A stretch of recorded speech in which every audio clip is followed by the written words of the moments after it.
Let me jump in here real quick. This question Jason asked, this is for you, Stan.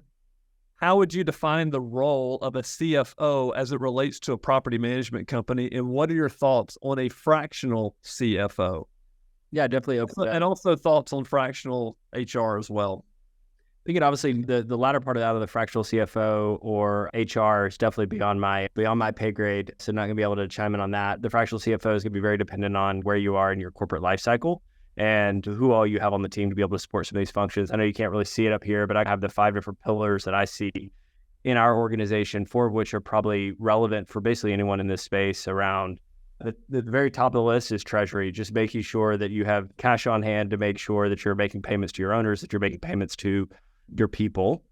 It's an FP&A function, it's corporate accounting, and it's property accounting. Property accounting, of course, being the base layer, the interactions that you're going to have with most of your owners, incredibly important. And it's been, as Matthew said early on, it's just been incredible watching Joe come into this role and relieve some of that burden and watch that whole side of the house blossom. But corporate accounting is obviously incredibly important as well. A lot of that is whether you own the business yourself or you have partners in it, they're doing a lot to help bridge that gap between what we are as a business and also how we're, I guess, the story that ultimately is getting told within our ownership circle as well.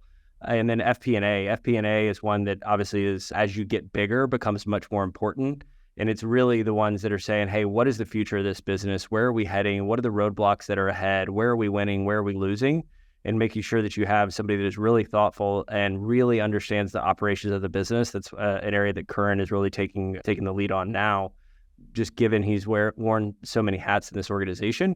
But understanding the operational side of the business, and then really how is that impacting our business, and making sure that we have that feedback loop set up. So when something we said, hey, we're going to add X number of doors, or we're going to churn X number of doors, and that happens or doesn't happen, what's that telling us?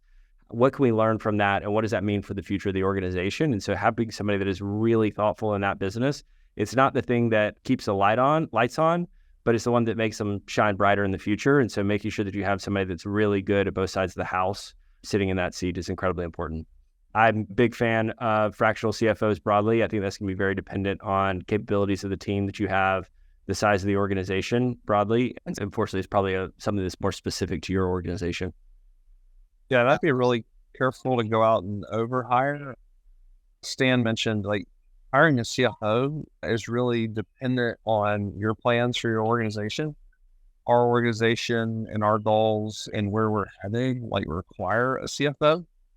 But if you are not planning on scaling the national property management company and maybe you remain local, I wouldn't go out and overspend on a CFO. I would probably hire something less than that, and that can give you, for the right price, everything you need. Sorry, Curran. No, I was going to say something very similar. I would say most businesses probably don't need to bring a CFO in-house, but I also would encourage smaller business owners to not maybe delay hiring a fractional CFO. You might think it's overly expensive, but you would be amazed at how much leverage a fractional CFO can add to your business in 2 to 3 hours a month at a pretty affordable price point that will end up paying a lot of dividends in the long run. They've built up a bunch of mental models that they can look at your business and know that they can get some high leverage things done really quickly. And yeah, like one of the guys that used to work here, Phil, actually does fractional CFO work. But the other thing I would say, I mean, maybe this is a good question for Curran or Stan, is if you do hire a fractional CFO, how important is it for them to have industry knowledge, property management knowledge? We'll let Curran start with that. Yeah, I don't think it is overly important. I think they can pick up a lot of context pretty quickly. They're going to be, if you're hiring a good fractional CFO, they'll be able to ask the questions that will give them the insight they need to assist you. And given fractional CFOs just operate in a lot of different small businesses, they have seen the run of the gamut, like Matthew said, and just built up mental models that are largely applicable to businesses at large. So I wouldn't say it's terribly important. And as they need context, they will be well equipped to ask the questions they need to get that knowledge.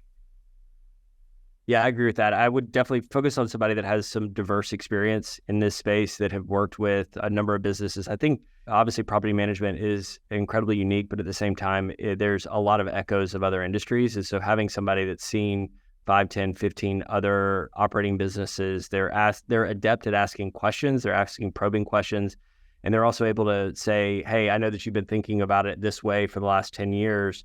But I've seen 5 other companies and they're doing something a little bit differently. I know it's a different industry, but why aren't we doing that? And so making sure that you find somebody that can really ask those probing, difficult questions and have those other views. I would say somebody that has a little bit of expertise and understanding of how the business is run, or even if it's just on the real estate side and more on the real estate property company, just to understand it, because obviously real estate is a little bit askew to your more traditional EBITDA businesses. Yeah, last thing I would say, he mentioned fractional HR.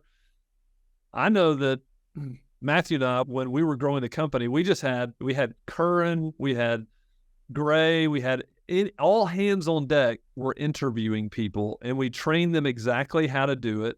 We recorded a whole podcast about how to hire people. So we were our own internal. Now, that didn't really work for a lot of the HR functions, healthcare, and a lot of different things that come up as you grow, but I would probably keep that in-house as long as you can, because you learn a lot as you hire people along the way. I think as you get up to 50 folks, you probably need to get some professional help in that area.